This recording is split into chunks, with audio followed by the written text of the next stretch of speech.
GP Ryder. Almost sounds like the name of the founder of some kind of pharmaceutical company. GP Ryder was born in 1850. He began selling cough medicine at the age of 10 on the streets of Milwaukee.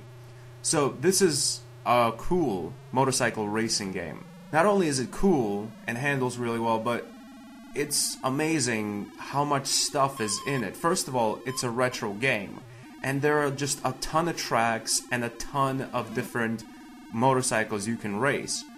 But you also have to keep in mind that this isn't just a retro game, this is a portable retro game. I mean, this is a Game Gear game. It's astounding, it's inconceivable how many bikes and various racetracks there are in this game. Now, the racing is simple. You're going forward, the game tells you there's about to be a turn, so you slow down a little bit and you turn. Then the game tells you there's about to be another turn, and you turn again. You're supposed to beat all the other motorcycles in the race. You're supposed to surpass them, and it's really satisfying when you pass a bunch of motorcycles because you feel like you're actually starting to win. And when you crash into something and a bunch of motorcycles pass you by, I mean, it hurts. It really makes you feel bad. The game is a cool combination of a lot of levels, good controls, pretty beautiful scenery relative to what system it's on. And the game has really cool retro sound effects and music. Even though this is a 90s game, it sounds like a classic game for the Nintendo or Atari 2600.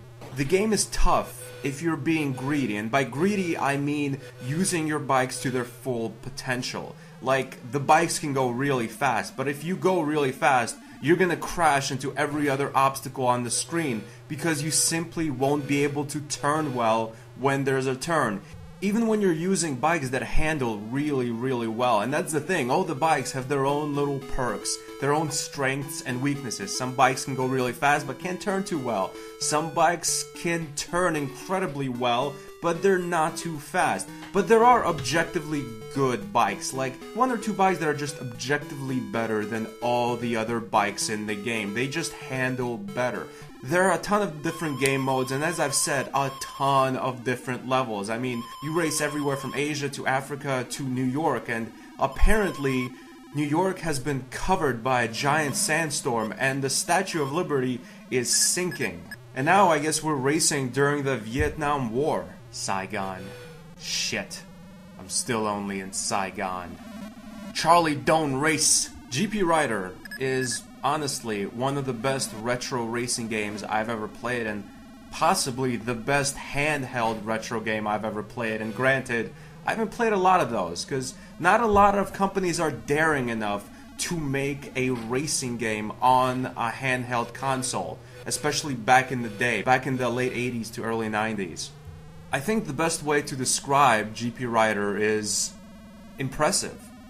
This game gets an official Stan Birdman rating of an 8.4 out of 10. If you have a Game Gear, I see no reason not to try this out. Just make sure you have about 100 batteries with you, because that's about how many you need every time you play a Game Gear. Thanks for watching. Goodbye, my friends.